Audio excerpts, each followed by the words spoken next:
যোগ্যদের আন্দোলন We want justice. We want justice. We want justice. We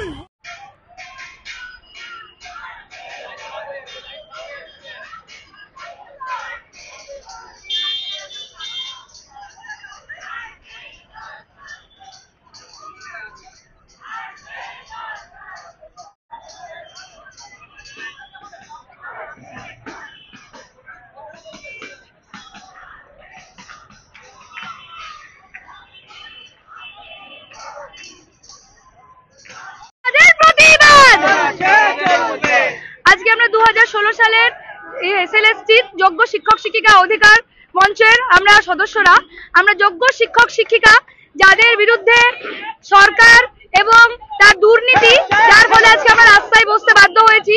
সেই সরকার দুর্নীতি করেছে, তাদের দুর্নীতির ফলে 16 সালের এসএলএসটি সমগ্র প্যানেলটি ক্যান্সেল হয়েছে এবং আমাদের সুপ্রিম কোর্টে এই বিচার চলছিল, কেস চলছিল।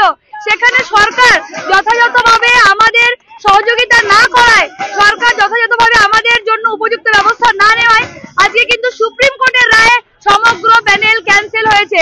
সমগ্র প্যানেল ক্যান্সেল হয়েছে মানে সেখানে যারা অযোগ্য ছিল তাদের সঙ্গে যোগ্য এতজন শিক্ষক শিক্ষিকা শিক্ষা কর্মীরা এবং তাদের এতগুলো পরিবার পথে বসে গেল। আজকে দুর্নীতি করেছে যে ব্যক্তিরা, যে দপ্তর, যে আধিকারিকরা, তাদের বিরুদ্ধে কোনো ব্যবস্থা হলো না।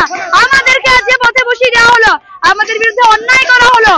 এখনো পর্যন্ত সরকার পক্ষকে আমরা বলছি যে রিভিউ পিটিশনে গিয়ে আমাদের সম্মান ফিরিয়ে আনুন, আমাদেরকে আমাদের সব বিদ্যালয়ে সসম্মানে পুনর্বহাল রাখুন, আমাদের কন্টিনিউশন সহ।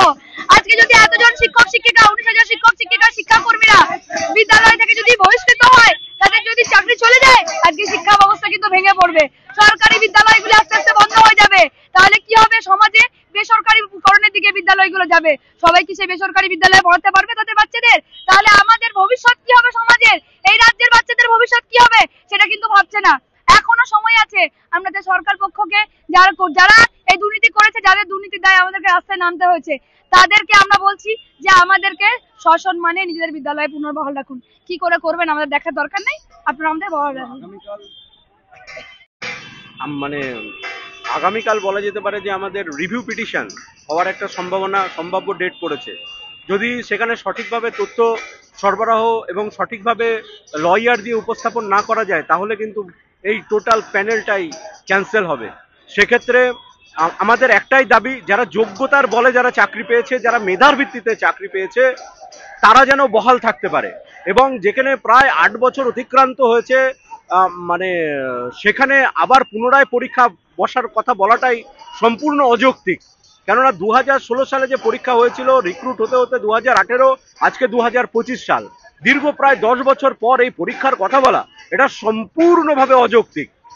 সেই কারণে এবং যেখানে যোগ্যদেরকে বিদ্যালয়ে যেতে বলা হয়েছে, যারা টেন্টেড তাদেরকে চিহ্নিত করা সম্ভব হয়েছে।